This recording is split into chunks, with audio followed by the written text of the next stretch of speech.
in Paris, New York, and Montreal, where he exhibited in the avant-garde galleries like the Galerie Iris Claire in Paris, whom you perhaps know.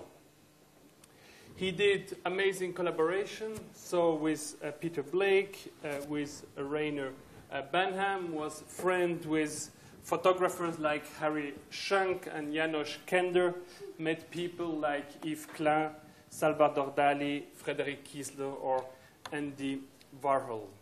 He's known for his design and for his amazing drawings. We will discuss about them afterwards, which he published in the most famous paper of the time, architectural magazine, art journals, or also technical papers.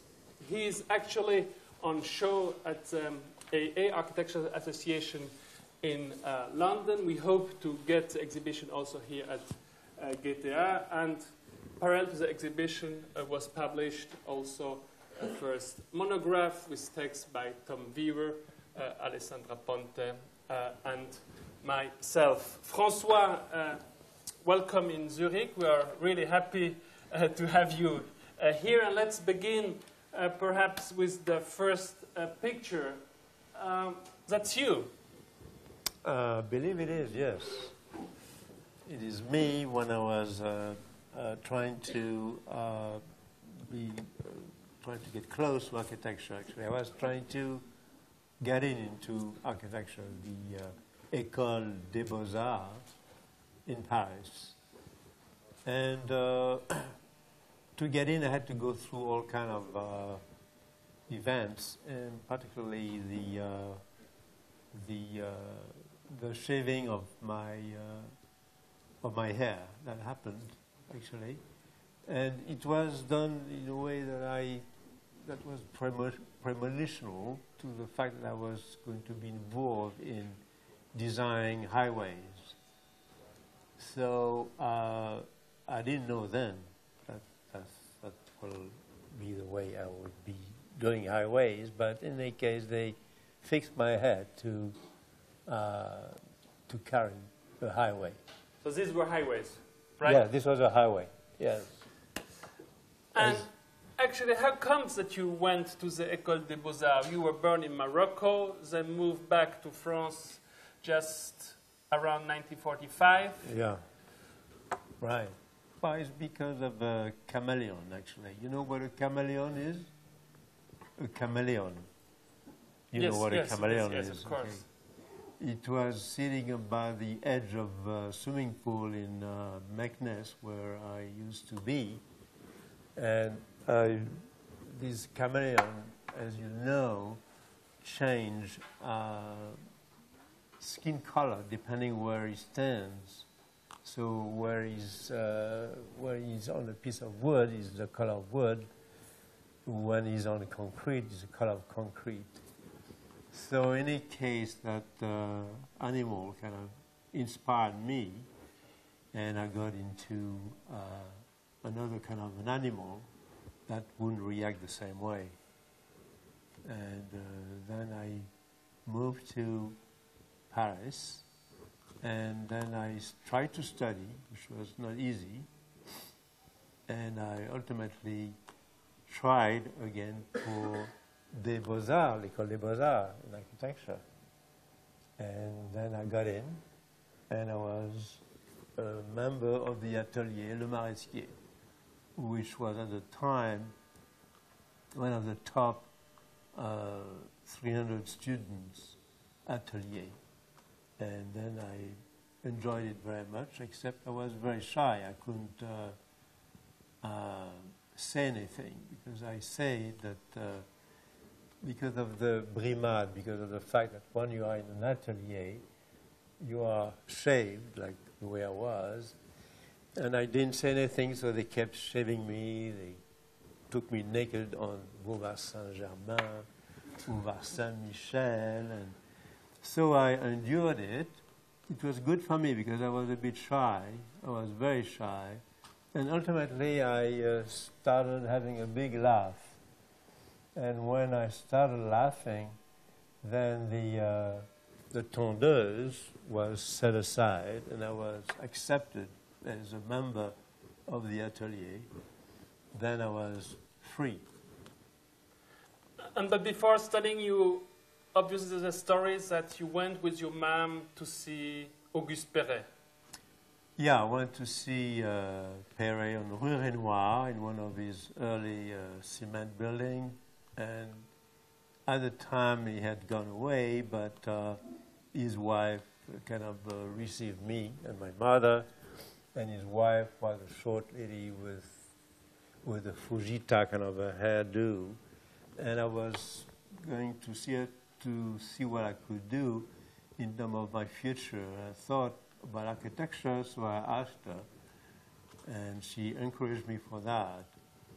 So this was the number one contact I had. Then I moved to Cannes for 2 years. Then I saw Jean-Gabriel Domergue, who was a painter. He used to paint ladies with a long neck and so on. And I asked him also, how about architecture? And he said, well, I should go to his friend, Noël Le Maresquier, who was the patron of the atelier. Grand Prix de Rome. Grand Prix de Rome, yes. And that's why I entered Noël Le Maresquier's atelier in Paris on Quai Malaquais. How was studying at the time? What did you do in your studio? Where I used to live, you mean? No, in the atelier. In the atelier, well, there was an atelier which was good for a lot of people, a lot of students there, and we were working on huge panels, and we were using the graphos to draw a project. And at the time, at the beginning, I got used to the fact that I had to do the Ionic, the Doric, and the Corinthian column. And it was all done very precisely. And so that's why I stayed 3 years there. And there is a big moment in your life is when you meet Iris Clère in 1962. Yes. Iris Clère, who had the gallery Iris Clère, who had showed Yves Klein, Armand, Tinguely. Yeah. So she was a kind of gallerist of superstar, and there you are, a shy student of the École des Beaux-Arts, being able to draw lines. And how comes that you meet Iris Clère? Well, I went to see her, and then I find out that she fell in love with me somehow. So I carried on, and I was doing this line drawing of automobiles, and she wanted to do a show of my machines and cars, and so that's what we did that in '62, and it was published in the #1 Iris Time, which was a little pamphlet advertising, talking about the show, and I visited also La Comtesse de Boigne, who used to own the Royal Bugatti, and I had a photograph taken of me, and then it was printed in the Iris Time. So we had a lovely time, actually. With Iris Clère? Yeah, she was nice. But that's all. And how was the exhibition? So, because it was a one room, right? And so there you showed 12 automobiles drawings. Yes. This enlargement of one of them, the Super Léo. Super Léo, yes. So it's the lion sign. Right. It was a Super Léo, which was an extension of the Leo, which was one of the 12 astrological signs. And I did it as a photographic enlargement in negative, and it was mounted on a board, then it was all cut out. So and then I sat next to it. At the time I was smoking, which I don't do anymore, which is much better. And then I posed, and this was it. I did a postcard, and then it got carried on. I read, but I don't know if it's true, that the show was a kind of environment because it was opened the same day as the Salon de l'Automobile, and you had fixed a turnstile at the entrance. Yeah. There were car sounds. Is that true? Yes, it was true, actually. Good thing you remind me, but it was true. It is true? Yeah, absolutely. Okay, and it was a success or not? It was a what? A success? A success. It was a great success, yeah. You sold everything? Well, almost. Okay. I still have a few things for sale, actually, if anybody is interested. Let's continue. And this is 62 at the same time. Yes. Can you a little bit explain this shot? Yeah, at the time I was already in the Beaux-Arts. I had passed the stage of getting ready for it. So I was in the atelier, and I was living in Boulevard Saint-Germain in Paris, in a small chambre de bonne, what we call a room's maid, you know, on top of a building. So it's a very, very small place where there was a bed, and there was a table where it would work. And there was 2 windows because it was a corner of the building. And then I had the drawings I used to do at the time, including the upper part, which is a project for a scarf, because I used to be with Paco Rabanne. We had the same agent. And I was doing these kind of renderings for her. Which one? Can you show The them? one on top. This one? Yeah, this one. Okay. Yeah. It's done with diluted shiny ink, and I used to use a truelle, an instrument that's used for masonry, to put cement in between the bricks. So I used the truelle with shiny ink, and I used to run on top of the paper to get the vertical elements, vertical lines, and then spray the ink around. And Paco Rabanne, was he also studying with Le Maresquier? Yeah, no, he was in an atelier exterior. He was an outside atelier. But we knew each other somehow, and we had the same agent somehow. So, but he was very nice, and it was way before he did his fashion, funny fashion somehow. And you could get first commissions quite rapidly after the show. Yes. So, for instance, this build or this. It's a pyramid. A pyramid with this capsule. Yes, with 2 levels capsule. It was a project for ESO magazine, a magazine which was produced by ESO, and it was an article on plastics. So I did drawings that related to plastics in architecture, as well into objects, as well into machinery. And these 2 are describing a project all made in plastic. These little capsules are 2 levels, and they are with the bed and the big opening and the bath. Here. And it's a section. Bed.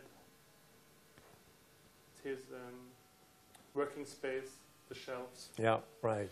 And how did you work with engineers together for this? No. No, never.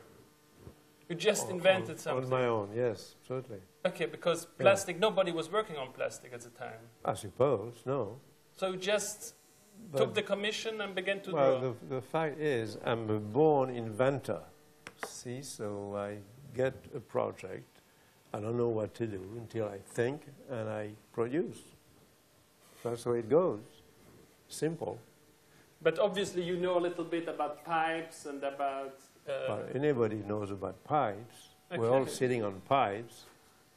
Okay, let's go on. It's so simple. Life is simple sometimes. Very simple, yes. And here is another interesting shot from the 1960s. Yes. Where suddenly you meet Salvador Dali. How Yeah, comes? Salvador Dali and Well, I was driving a 4 chevaux Renault, a 4CV Renault, and I drove from France, and we went to, with my mother, we went to Caracas. It was in 1960. And then in Caracas, we met Salvador and Gala. That's easy. There was no problem.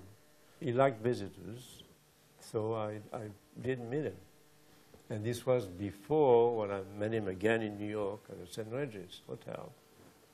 This was at the time then I did my drawings, and he loved my drawings. So the first encounter were a personal one, and the second at the Regis? Yes, St. Regis, yes. 1963 or 64? Yeah, right, in New York. You showed him your drawings? I showed him my drawings, and he loved them, and so on. And so from then on, I was his friend, which was a good thing to be Salvador's friend. And did you know his work before? Yeah, yes, I knew a bit of it. A bit? Sure, a bit, yes. And he had a strange name for you, no? Well, he called the automobilo, like he get kind of carried away on the word. That's the way he says it, somehow, things. And your machines, because after the car show, you began to produce, I call them crazy machines in my text, like the Literaturomatique, or I wrote it down to That's be what it is, Literaturomatique, yes. Yes, or the Cuisinomatique, a machine to cook. Yes. Or Relations Publico-Matique, yes. a machine to do PR. Yes, right. Can you a little bit explain how you designed this? Well, I designed. It took me 3 months. I did another lay. I did a pencil drawing, a sketch, which was relatively precise, and on top of which I would put my vellum, my acetate, actually in this case, and I would finalize the drawing. Then it would take me 3 months to finalize it. And this shows there's a series of screens. There's a sitting there, here, and there's a screen for the main people that are outside, and there's all these little brains that are working for you. Where are the brains? Well, the brains. You have to push the green one. Yes. Push it. I think there's little, you see these little brains there? Yes. They're all there. They're all stuck there. All the little brains are there working for you. And then you have the screens. Yes. And there's a main screen. And there you have the main machine, the computer, which was, it was way before the computer existed somehow, but I planned some kind of rotary system. All these pieces are moving because they contract each other. It's a bit like a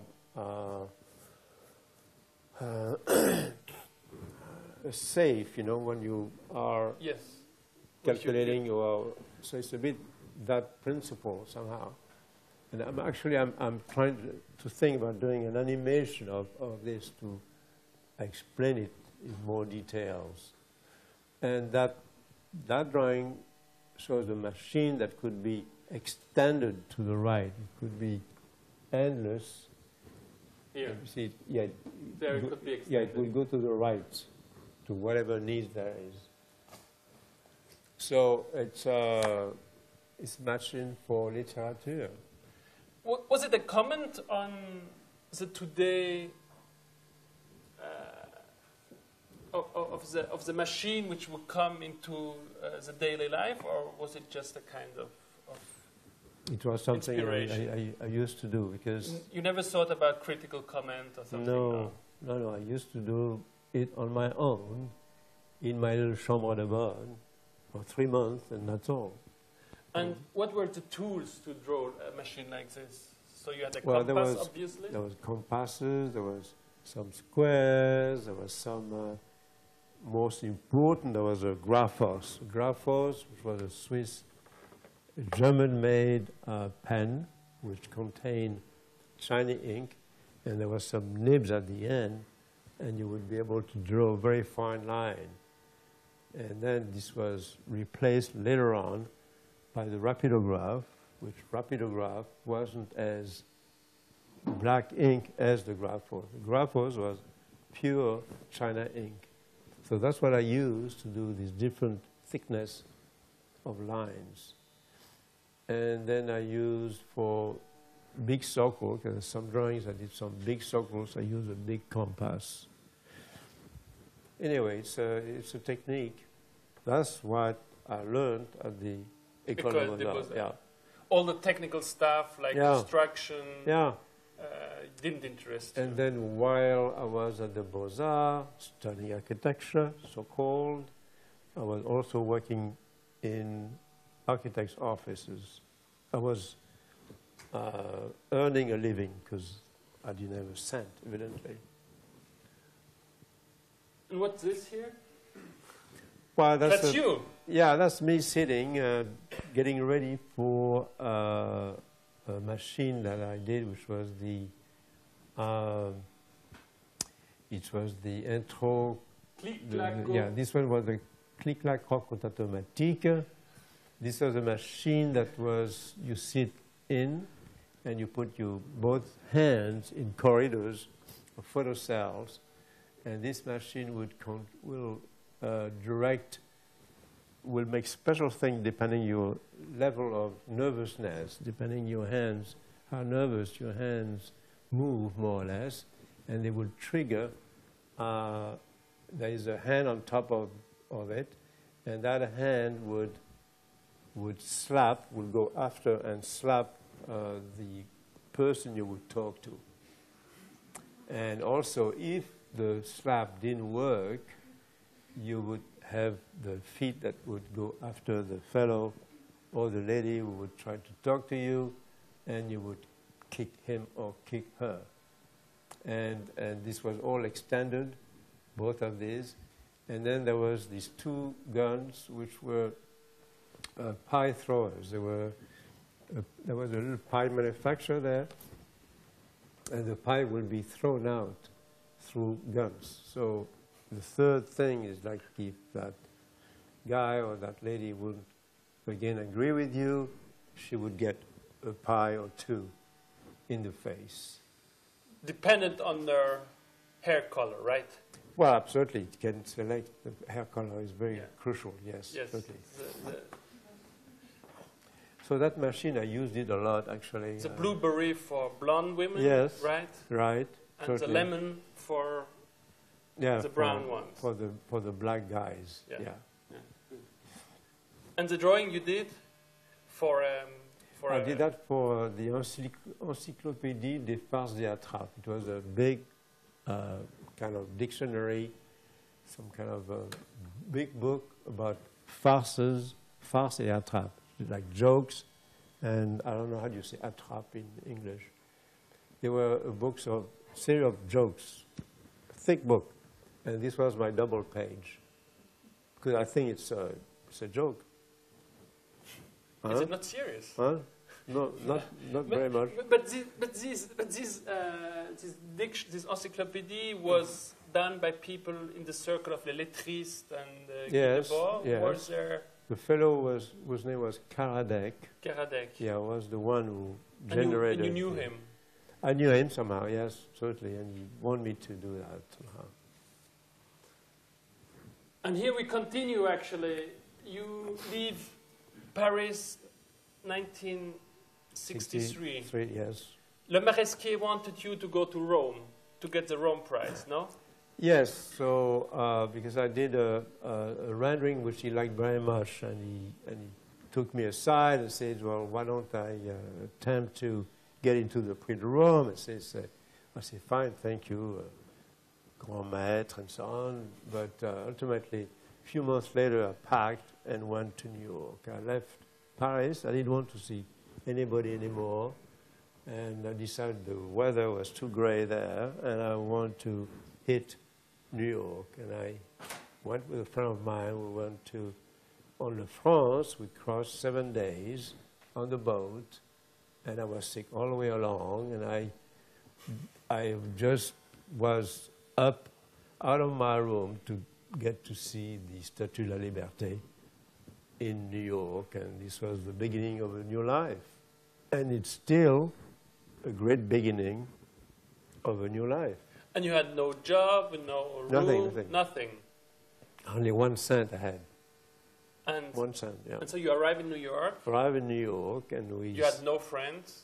You have just with a friend, and we were both there. We had breakfast when we got there at the little hotel, and then we decided the next day to move to the Chelsea Hotel.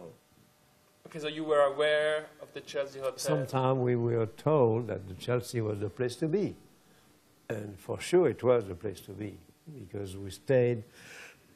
My friend left a bit earlier, but I stayed a particular year myself, and it was a great adventure. So, Chelsea Hotel with Andy Warhol, with Roy Lichtenstein. With Playboy girls and all the rest. Okay, sorry for misunderstanding you. Well, that's what it is. And you met a lot of people. And one of this person was Patricia van Ingen, obviously. Patricia van Ingen, she had a gallery, and she wanted to show my stuff, so she showed it. And this is her in her car, me in front of it, and then there's a tank also going by, because I thought that maybe this was the thing to do. And then on the right, there is Peter Blake, the editor of Architectural Forum. He's the one who published my work while I was still in Paris, actually. And he loved it, and that's where I got to be known through Architectural Forum. And he's right by one of these blow-up of one of my cars there, and he's wearing my jacket also, which was a red and white striped jacket. And what is this exactly, this car here? It's a front view. It's a front view of one of my cars, actually. It's a Super Sport. And then I'm driving it, as you can see. But that's a narrow one, because I did a white car, then I cut it in the middle, and I made it narrow. It's here. Yeah. And Peter Blake, so you knew him when you came to New York? Yeah, I knew him, yes. Okay. And he arranged for meetings, architects, and so on. So it was the glory for me. It was great. 64. Yeah. And then 64, you... And then that's it. I left. You had to leave. Well, yes, because my visa was gone somehow, so I had to either go back to France, which I didn't want to do. So my only exit would be like Canada, Montreal. And at the time, there was Expo 67 being in the works. So I had been approached by somebody and so on. So ultimately, I went to Montreal, and after 15 days, actually, I delivered something to a fellow whose name was Bill Soffin, and he used to own pharmacies in Montreal. Then he asked me to know if I want to design a new pharmacy of his, Rue de la Montagne. And I said, yes, why not? So he said, okay, well, why don't you live right on top? So I lived there, right on top. That's where I'm photographed, actually. And I did the design of the place, which was a corridor type of a building, like typical of Montreal. They are long building with an entrance on the left, and then the back is the service, garages, and so on. And then it was a low ceiling, and then there was 3 levels. There was 2 main levels. The bottom, which was the drug itself, the drug hut, which was the drug shop here. The drug shop, yeah, and then the pharmacy on top, which was and then in the back there was a gallery called Labo Gallery, and there was a boutique also. So I worked 3 months on it, and then it was built just like that. But it was right on the counter. There was no fancy drawing or nothing like that. It was built locally. Can you explain it a bit? Because if we look, that's the drug store, and upper floor. Yes. And this is the disco bar. Yes. Fashion showroom. Yes. In the lower part. Right. And the design extremely different. Yes, because the bottom was all curly. It was all kind of gutsy. It was all womb-like, and it was all made of standard tables, standard bar tables, which were covered with mesh and then sprayed with cement and then varnished. And the same thing for the outside. It was all built out of metal structures and wood, and then it was all covered. And then the ventilation was outside because there was not enough height somehow. And then there was some kind of space for baggages, luggages, and ultimately another space on top for more luggages. And it left room for me to be there. And then the upstairs, the pharmacy, was the opposite. It was all straight lines. It was black and white. And this was it. So there was two spaces. And then the lighting on top, which was framed with hanging translucent plexiglass sheets to diffuse the light. It was very simple. And then I had the works, as you can see, of Liechtenstein and Warhol at the time. Here. Yeah, and there's a Paul. But the real one? There's a Paul Thek. Yeah, they were editions. Editions that were selling for $15, and now they're worth like $15,000. The price went up. Yeah, in time. And how comes that you had them? Was it all from New York? Yeah, because I used to know the galleries, the Bianchini galleries, and mostly, and that's where I got them from them, and that's it. And I was showing them and selling them. It was a tiny gallery, Labo gallery. And you have also funny art pieces by Bob Watts. Yes. Like yeah, they are like a sandwich inside a plexiglass, or an egg inside a plexiglass. Sausages. And yes, it's also from the time. Yes, exactly, from the time. And the flux, you have also a Fluxus. The flux kit, yeah, the flux kit, yes. Something that I sold recently, because you have a cellar. It's a cave, it's an underground at my home in Montreal, and it's full of stuff which I discover stuff that I forgot there somehow, and that's one of the things that I pulled out recently. One encounter which would be perhaps one of the most important is your meeting with Rainer Banham as an English architectural historian. How comes? Originally, this was later actually. Originally, I met him through Art in America, because Art in America wanted me to do drawings for one of his articles of Home is on the House. And since I had done some articles for Art in America before, like art fiction, and they thought, they loved me to start with, and they thought that I should meet Rainer Banham, because then when he was in New York, I met him in the context of Art in America, and he showed me his article, and we got friendly right away, and then I went back to Montreal, and I started drawings, and I showed him the drawings, and he liked them very much, and that's how the drawings became part of his article. And this was a great time. This was a great moment because he was a very nice fellow. And then later on, at the time of Expo 67, he came and stayed at my place. And that's when I took that Wide Lux. It's a camera that travels from left to right. And it takes a long 35 millimeter. It takes a frame and a half. But in this case, it took a frame and it's a frame and 3/4, because you can see him on the left too. It's over it overlapped. Twice Brain yeah, Abandoned. the images, yeah, it's incredible. It's a chance. It's a chance that it happened. And this was the atelier where I used to work at the time. And for this article, A Home is Not a House, how did your collaboration work? Was Rainer Banham finished with his article and then he sent it to you and you would illustrate it? Yeah, absolutely. Okay. Yeah. I don't like the word illustration somehow. Sorry. No, it's okay, but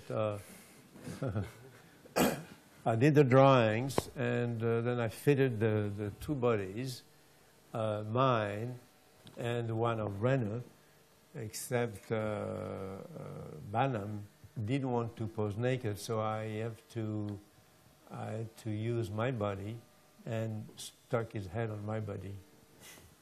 So this is your body and Rainer's Banham's head? Yeah, apparently I was told by his wife that the reason why he didn't want to pose naked is because he wasn't that proud of his body. Like you are? Like me, I'm always proud anyway. Yeah. And another direction takes the work of the 60s with this training for space talk, as it is called. What happens with you here? Well, it was for an article for Arts Canada called Arrogance of Art. It was a critic of the world of architecture, of art, the critic of the way art is pulled away and pushed to your face and so on. So I created some kind of a configuration that would be something I would wear in my mouth, and things would come out, and there would be little pipes, plastic pipes, like medical stuff. And I did a series of compositions, and I worked with a baby also who was then. He had a sucker as well as a microphone also, and he was wearing these apparatus somehow coming out of him like that. So anyway. So it was a kind of apparatus helping to breathe, to speak, to talk, yes, to exactly. eat, to live on Earth, right? Yeah, absolutely. This was it, yes. And at this time you collaborate also with, or you are friend with two physicians. Yes. Yves Lamar, yes. And Jean-Paul Speer. Jean-Paul Speer. Right. Two top neurologists. Yeah. And was there a kind of exchange between neurology and architecture, or was it more about parties, girls, and? No. They helped me in the writing, in the captions of the article. They thought about the way to approach it technically and using their words to make it as an imbroglio of technicalities through the article. Because that's my way of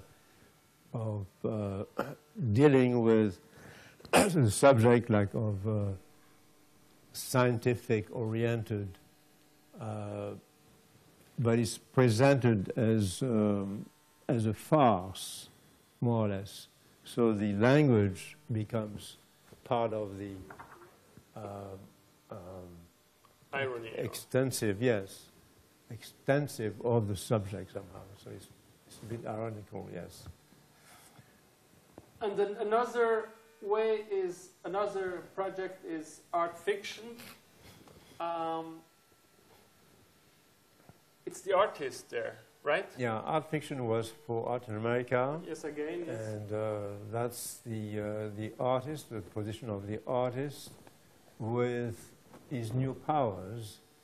And his new powers comes from some kind of outfit he's wearing.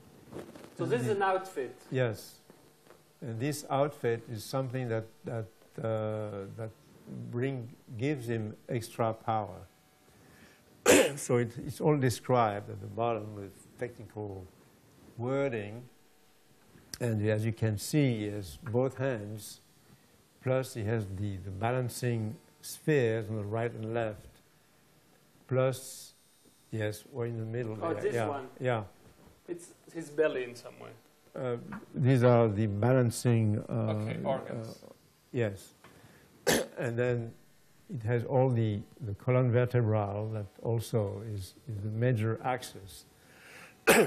And then the eyes and the ears and the mouth and the brain is also plugged in into to compete into the making of whatever he wants to do. So it was using technology to expand the artist's power. Yeah, to have infinitive power somehow. And this is you again. Yeah, it's having a rest actually, and with a fur coat, as you can see, which I don't have anymore, which is too bad. But and I'm drying a few socks also at the bottom. So that's some time ago, but that's a photograph by Schank and Kander actually. Schank and Kander were photographs who did also. They photographed me systematically. Yeah. So they were in New York. They were based in New York. They were not, at the time they were in Montreal. Okay. They came from France for Montreal for Expo 67.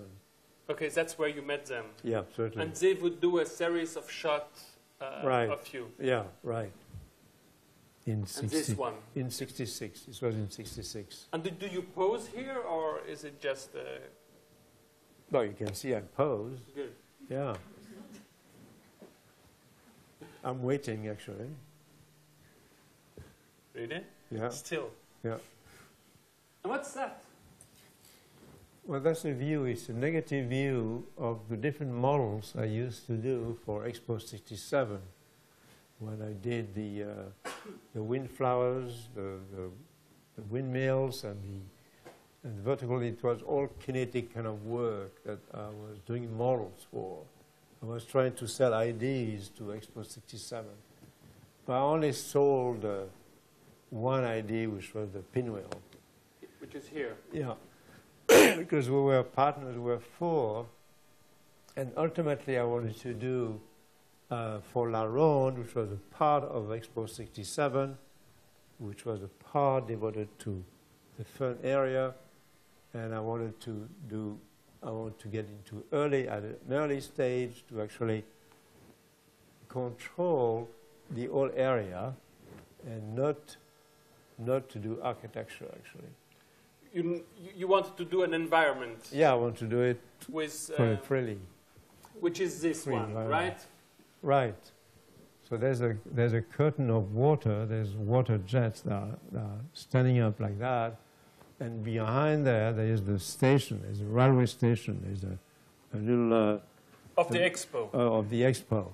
And then you will come out, and then you will come through the runs of water, the screen of water, and then you will hit the hills, and and then you will get into the children area. And so it was the entrance part, or the one entrance part of the expo. Right. And there is water too.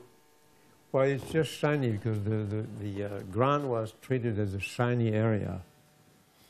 But and how did you do this model? Because there are always these strange hills. Yeah, well, they were a sheet of plastic, and it was all bumped. You know, you take a sheet of plastic, and you put like a hot lamp, and you distort the plastic. Okay. Very simple. You can do that. Then I put little guys sitting on them. And after Expo 60, so you come from New York to Montreal without having a real job, just drug. You become a designer in Montreal. So you do advertising. I do all kinds of things. I used to do toys. I used to do graphics. I used to do prints. And then after Le Drug, there was the project for Expo 67. Yes. So I was busy there for 2 years. And after that, I went back and forth in New York. Then I did La Machine, and I did all kinds of projects on my own. Because the thing is, when you have to work, when you have to think about things, if you are waiting for customers, the orders, you can wait a very long time. So I decided to do it on my own and to somehow finance it myself.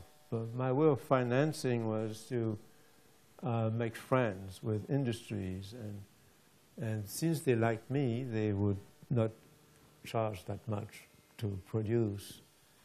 Like La Machine, for example, which was done out of extrusions, aluminum extrusions, which were originally done for the French pavilion at Expo 67. You know, they were long and so on. So I used to use these extrusions and put them on top of each other and include 172 photocells at the bottom and the fluorescent tube on top. And then it will stand like that. And then you will create your own sound, your own music by running your hand through the light. Yeah, through the light, like that. And this was exhibited in New York and in Los Angeles and Chicago and Montreal, and ultimately came back in the country, and is still in the country actually. The countryside. Yeah. So if you're interested in buying it, it's just 1 million, right? Yeah, it's in pieces, but you can renovate it. Absolutely, it costs an extra $25,000 to put back the photocells and so on, because the photocells have been taken out. But anyway, it's ready, so you can come to Montreal and visit me too at some time. And did you sell your art? Did you live from it? Yeah, sure. I used to have a gallery called Walter Moose Gallery in Toronto. Walter Moose Gallery? Moose, M-O-O-S. M-O-O-S. It's Swiss, actually, originally. A moose? Moose, yeah. Moose, Walter Moose. Ah, it's a gallery. Okay. Moose, you say Moose? You had your gallery in Toronto? Yeah, I had a gallery in Toronto. And he was selling your art? Yes, yeah. And you could live from it? Somehow. Good. Mm-hmm. And then you get another commission after the expo? Yeah, well, this was me. I'm sorry. With Joe Baker? Yeah, with Joe Baker. Who was that guy? He's an architect. He was a partner of mine. And we both worked on this Parametro ID, which was in 67. It was right after the Expo 67. At the end, we proposed the furbishing of a big Palais du Commerce, which used to be a place where you could roller skate or have huge dinners for 5,000 people, as well as meeting places and so on. It was a big some kind of a hangar or something like that. And so we tried to organize the idea of a multi-set of shops and stores and a theater and discotheques, whatever. And the access would have been direct from the subway. and we put it together. We did six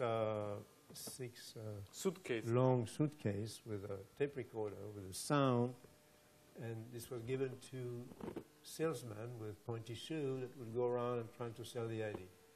Except after 67, like in a place after a very big event of that nature, everybody was broke, so the project didn't trigger any purchase on the part of shop owners. So the project just started like that. But this was a commission. So somebody came to you and said, please try to do a program for finding people. And you just take it over. You did these amazing drawings. And here a completely new technique appears. Of collages, yes. Yes. Because before you didn't do colorful. Well, the one thing I have to be honest with you, the fact that I controlled the thing, but the thing was actually done by a fellow whose name was Gaborio. He was helping me, and he did the collage. I didn't do the collage. I'm not a collage kind of a guy. No, you're more a draftsman. Yeah. Okay. So the collage was done, so it would mean the look would be better somehow. It would convey the image of the place. And so it was a place which could be changed all the time, because if I read it well, it's a structure of scaffolding. Yeah, it was all scaffolding, yes. Mm-hmm. That's the thing I was on at the time. I was very strong on scaffolding, yes. And infills. Yes, and then whatever the shop would be and selling, it would show. And there was an entertaining place with radio, TV, Yeah. and... Yeah, the old bit, yes. Okay. Mm-hmm. And then a second commissioner, and the last architectural commission you had was for a shopping mall. Yes. In Kansas City. Kansas City. How come this? Well, because I knew one of the fellow at the Hallmark cards in Kansas City, and ultimately I showed him the project that we had done originally for Palais Metro, and he liked the idea very much, and he wanted me to be involved in their new. They had a shop, part of a shopping center. They had a section. They wanted to do something of that nature. So me and Joe Baker, we went to Kansas City and made a presentation, and this was part of the presentation, and that worked very well, and it was built ultimately in Kansas City, and it was in 71, yeah, and 72. Joe Baker would do all the Yeah, hard the drawings, architectural stuff, yes, right. and you would much more do, what would Yes. you do? All that stuff, all these mock-ups and Okay, all the, furbishing. yeah, and- right. Mm-hmm. And then at the same time, you begin to have a film company, right? Well, we're trying to, with Tommy Ungerer and Gordon Shepherd, were three of us, we put together the idea of a company that would be producing films and that could go around, and it was called the Wild Oats. So we did a series of photographs of ourselves with the films and so on, and then we printed documents and so on. So, but we never did anything with it. It's like one of these things, one of these fluky things that is coming out, and nothing happens after that. But there is this. And yeah, Is this not part of your film company? Pamela, yes, she was. No, this was something else. It was a film that we're planning West 2020 or 2020 West. It was a Western in year 2020, and I did all the costumes, and a fellow called Hackney did the writing, and Jerry Potterton was there, was the filmmaker, was the guy in charge of the film. So the three of us, we put it together. We did a big book about it, and with images, and this was the costumes. And Pamela Andras was the model. She was a friend of mine too, and she posed for this kind of outfits. So you designed the clothes. Yeah. And also the backstage and Yes, everything. right. Mm-hmm. And does something exist from it? No, I have more or less images. That's all I have. Okay. And a few horses that were painted and so on. Model horses. Model horses. Yeah. And a last project I wanted to talk about is this one. Yes, a manure pile. It's a big manure pile, like we have in the country. I wonder if you have that kind of thing here. Yes, we have it, but they're much more organized. They're organized? They're square. And Oh, I see. No, these are not. This is not square. This is a pile of manure, and there's a distributor of the manure that comes out of the barn, and it's sprayed around. And then I was planning to make living space out of manure pile, which meant I had to plan to have a door. So you have a door, you could go in and have a warm moment, and maybe also have a smelly moment too. yes, you can say. Yeah. So I did some accessories too, like this column that's sticking out, and these pipes to help you breathe. So I had a lot of fun actually doing these type of things. But what is strange, François, is that your work is always in some way parallel to what is happening in architecture, but you always say you were not interested in the main discourse. So you said you were doing your drawings in your chambre de bonne, then you come to Montreal and work around, doing your own things. And here in the 80s, when postmodernism was on its highest, when old towns were built with historical forms, you just come and make such comments which could seem extremely postmodern. Possibly, but no contact with Melvin Charmy. No, hated him. Or with the Americans. That's one thing. Is that number one, I don't like reading, so I don't read to start with, and I work from the inside out somehow. So I always expect that something is coming. Like right now, I expect something will come out of this conversation, that an idea will be I will be able to do a sketch somehow that may lead to somewhere.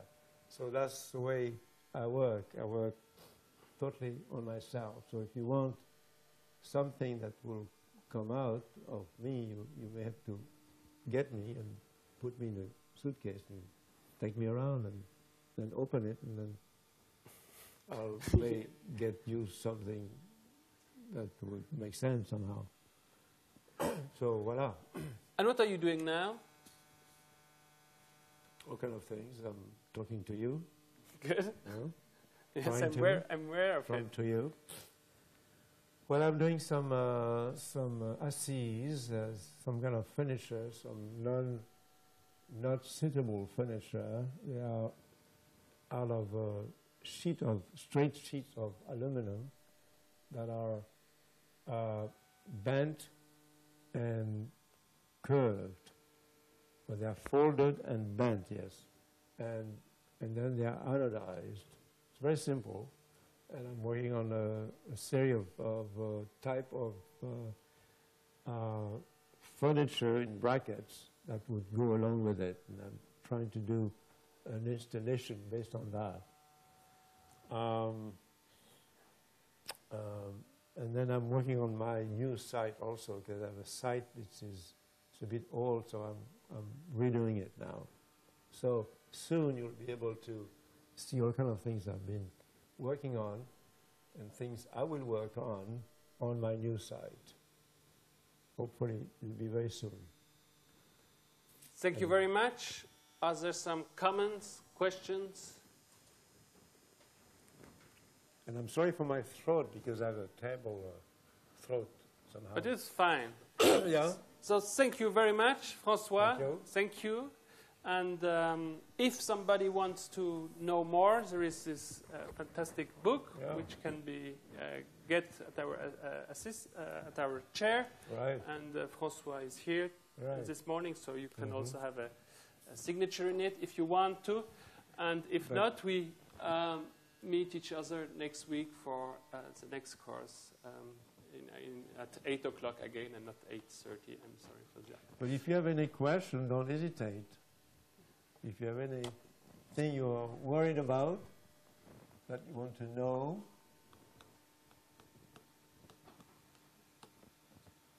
I have a question, actually. At some point in your very entertaining talk, you said that you don't like the term illustration for the work you do, and I wonder why is that?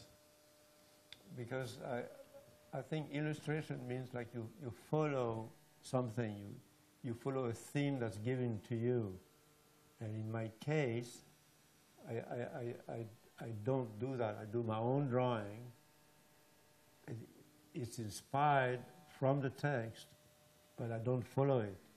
And then the drawing is created in function of the text, but it goes beyond. It goes far beyond. But it's specific to the text still, but it's not an illustration as such. I don't know, that answers your question, but... But in this famous text of A House is Not a Home, there is a text of Rainer Benham, then there is your illustrations, and in italic there are some comments on your illustrations. Right. Did they come afterwards? Oh yeah, sure, it came Okay, afterwards, so sure. Rainer Benham wrote his text, Yes. then you did your drawings, Yes. and then he commented on the... Yes. Is it... There are details that I missed somehow, because time went by, and then I think I didn't memorize at the time. So, but I believe his article he wrote to start with, and then he added this note afterwards. Yeah. I find it quite. It's okay. It's working. I find it quite astonishing that your drawing, that your artistic production, in a way, is still very close to the architectonic production of the time. I mean, in the 60s you produced these amazing machines, and then in '84 you produced this. Still, for me, a piece of art that is for me very closely linked to postmodernism. And you say you didn't have a close contact with architects, or you kind of were not interested in that. But still, I wonder how come that you have this kind of closeness with the spirit of the time. Did you read architectural magazines, or did you go to? I mean, there must have been some kind of exchange. I wonder. I'm asking myself the same kind of question. I wondered how did it happen somehow. But the fact is, since I was studying architecture, and since I was going in architecture offices, I must have been somehow influenced by something, but I don't remember being in touch with anybody that would have been doing the same kind of work, because I was totally in isolation, but that's the way I liked it somehow. I liked it to be on my own completely. And it was when I was working with architects, I was working as a neg, as a draftsman. That's all. I was working on projects, standard projects. So there was nothing exciting about it as such. There was nothing to compare with what was going on at the time, which meant that I didn't know what was going on at the time. It's a bit strange, but that's the truth. But in some way you are, then let's say, for instance, in '68 you are invited to this design conference in Aspen through Rainer Benham, who brings you to Aspen, where actually all the great personalities of the time. Yes. So they showed their project there. Yes, well, I met them then. Okay. I met Hans Hollein, I met Archigram, but I had never met them before. Yes. So I met them there. And then when I did my show, I showed slides, I turned on the light, and I showed my slides, but this was it. So I didn't have an exchange. No, I didn't pick anything from Hans Hollein or from Archigram at the time. And Archigram had published one of my drawings at the time also. Okay. But I wasn't aware of their work as such. It's a bit bizarre. But also, my set of drawings is way different. It's a different story from all the rest that was around, somehow, I would think. And was there possibly a closer relation to fantastic literature, like Jules Verne or something like No, that? no, I wasn't reading at all. I'm sorry. No, I was not. I was reading some automobile magazines to have some details, maybe, but I wasn't into fancy, what I call fancy. It's not fancy for you, but into literature or drawings or books. Or I'm sorry, I was very much out of it somehow. So, are there other questions?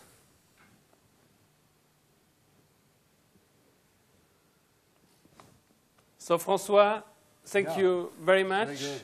It was nice to have you here. It was nice to meet you. It was nice to see your exhibition. And we hope to have it soon here at ETH. Thank you very much. Thank you.